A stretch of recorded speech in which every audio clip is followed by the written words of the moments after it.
Prima edizione di Chiten Ocora Azzurro, una importante manifestazione anche a scopo benefico. Tra gli invitati c'è l'ex calciatore del Napoli Nicola Mora. Ciao Nicola. Ciao, buonasera a tutti. Nicola, io ovviamente con te non posso non parlare di Napoli, perché poi tra l'altro tu hai vissuto la maglia azzurra in due momenti diversi. Era però anche un Napoli diverso, un Napoli che stava vivendo un periodo difficile che poi ha cercato appunto di risollevare. Sì, ne ho vissuti due, come dicevi bene tu giustamente, due momenti diversi con due presidenze diverse, perché se ricordiamo la prima esperienza, quella vittoriosa con Ferlaino nel 2000, nell'ormai lontano 2000, dove riconquistavamo subito la Serie A con un grandissimo campionato, ed era un Napoli. Poi sono stato onorato di partecipare alla rinascita di questo Napoli nel 2004, nel primo anno di De Laurentiis, dove veramente il Napoli era scomparso e quindi grazie a noi è ritornato ad essere una squadra che poi negli anni si è fatta valere per quello che è giusto che sia. Di strada se ne è fatta tanta e ripeto, rimane comunque il piacere di aver contribuito a questa cosa. Ora ammiriamo veramente un Napoli di un altro livello. Ecco, come dicevi tu, hai vissuto appunto anche l'inizio dell'era De Laurentiis, era addirittura un Napoli con un altro nome, perché si chiamava Napoli Soccer. In quel Napoli il primo allenatore è stato Giampiero Ventura. Ma cosa ha fatto? Cosa ha combinato? Perché non era così apprezzato?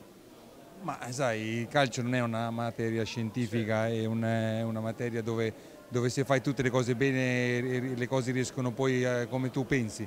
Diciamo che in quel Napoli, che non si chiamava nemmeno Napoli, però aveva tutto. Lo spirito, il cuore dei napoletani e di chi ne faceva parte, perché ripeto, se siamo venuti tutti e accorsi a questo progetto era perché Napoli, al di là del nome, rappresentava la città, rappresentava una squadra sicuramente invidiabile e quindi siamo accorsi numerosi e dicevamo, tolto il fatto del nome, e poi dopo è una squadra che era stata fatta in fretta e furia da un ottimo direttore sportivo che era Marino.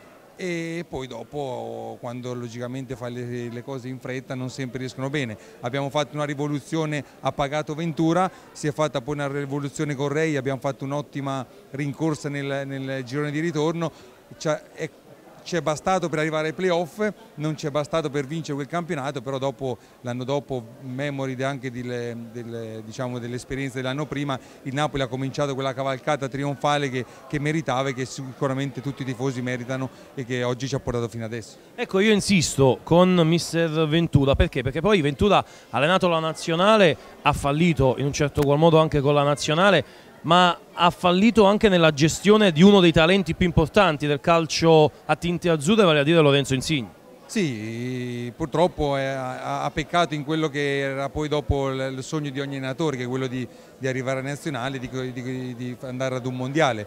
Lui ha avuto questa possibilità grazie a una carriera fatta di alti e di bassi, però chi ha avuto il piacere di averlo e di conoscerlo profondamente non è uno stupido, è uno stolto, sicuramente è un professionista che sa insegnare calcio, capisce anche di calcio, però come dicevo prima non sempre si riesce ad incutere nei giocatori il proprio credo. La nazionale è un qualcosa di diverso, forse lui ha pagato questo, il non essere abituato a gestire dei giocatori che non allena tutti i giorni ma che allenava a blocchi di 4-5 giorni ogni tot mese, forse era più un allenatore da campo e da settimana.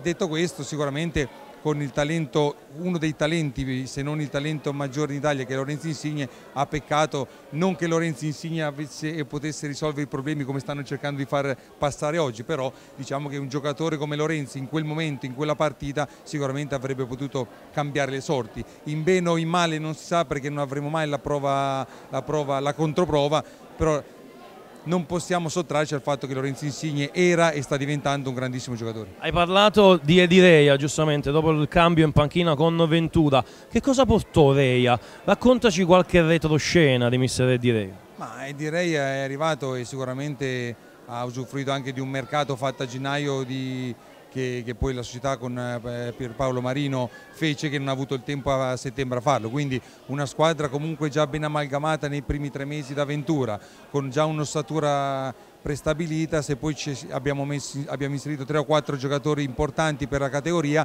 e quindi è cominciata quella, ripeto, quella cavalcata, quella rincorsa che ci ha portato poi a fare i playoff, purtroppo in una posizione un po' svantaggiosa che poi ci è costata la promozione. però sicuramente Reia in quel momento ha dato quella tranquillità, quella serenità che magari nei primi mesi non si avevano, ma non solamente per colpa degli allenatori, ma perché ripeto, quando costruisci una squadra da capo non è solo gli 11 giocatori che mandi in campo, ma è un'organizzazione societaria, è un'organizzazione settimanale di allenamenti e Napoli, non essendo una città normale, tranquilla e vogliosa di raggiungere degli obiettivi subito, ha pagato anche questo, quindi ripeto, sicuramente quando le cose non vanno bene il primo a pagare Ventura sicuramente ha le sue colpe, ma le colpe le avevamo anche noi, sicuramente noi giocatori, e ripeto, è stato un bene che si sia cominciati così, perché ripeto, al di là di chi ha rimesso il posto come Ventura, chi poi non ha partecipato alla cavalcata trionfale, però Napoli meritava di ripartire e di ritornare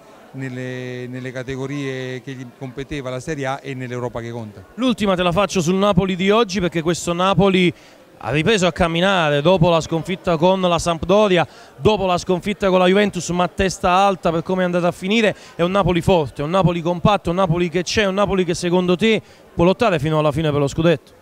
Ma è un Napoli che secondo me sta andando al di là di ogni aspettativa, perché dopo il triennio sarriano noi tutti i tifosi addetti ai lavori eravamo un po' sgomenti di come la piazza e i giocatori avrebbero preso il cambio di allenatore. Il Presidente ha fatto un ottimo investimento in Ancelotti, che non ha bisogno di presentazioni, è un allenatore vincente, ha vinto dappertutto e ha saputo, a mio modo, la più grande soddisfazione è quella che ha saputo insediarsi subito e entrare nel cuore non solo dei tifosi ma anche dei giocatori. Una squadra che è camaleontica, che sta cambiando sia modo di giocare all'inizio che giocatori, un allenatore che a livello di spogliatoio sta veramente assumendo il ruolo da attore principale, senza avere quell'ansia che forse Sarri aveva trasmesso nell'ultimo anno con quell'ossessione di vincere lo scudetto. Con le ossessioni non si va tanto lontano, rimane il rammarico che Sarri ci aveva portato a 270 minuti a uno scudetto, e se non fosse successo quello che tutti sappiamo forse quest'anno lo scudetto sarebbe stampato sulla maglia giusta, che sarebbe la nostra. Però ripeto, per ricominciare non ci voleva un grandissimo allenatore, ce l'abbiamo, Ancelotti sta facendo un ottimo lavoro, stiamo ammirando un Napoli che oltre che essere vincente è anche bello, cosa che non è da poco, perché ripeto, un allenatore quando si cambia tanto moduli e cambiano qualche giocatore non è facile, e però ripeto, la strada è quella giusta. 2 sconfitte come dicevi tu, forse l'unica veramente brutta è quella con la Sampdoria, dove si è sbagliata veramente la partita, mentre con la Juve ho visto veramente una squadra sul pezzo, come si dice, che sa quello che doveva fare, che ha messo in difficoltà la Juve per una buona mezz'ora e poi dopo è calata, perché la Juve non ce ne vogliano, ma ha a disposizione delle armi che nessuna squadra di Serie A. Però il Napoli ha dalla sua parte la voglia di invertire questa rotta, ha un allenatore che sa stare ai vertici e sa gestire anche i momenti bui, ha una squadra che ha, come ripeto prima, ha voglia e ha le qualità per poterlo fare, quindi fino alla fine sicuramente sarà un Napoli che darà battaglie e darà vita da torcere a tutti. Grazie Nicola. Grazie a voi, buona serata.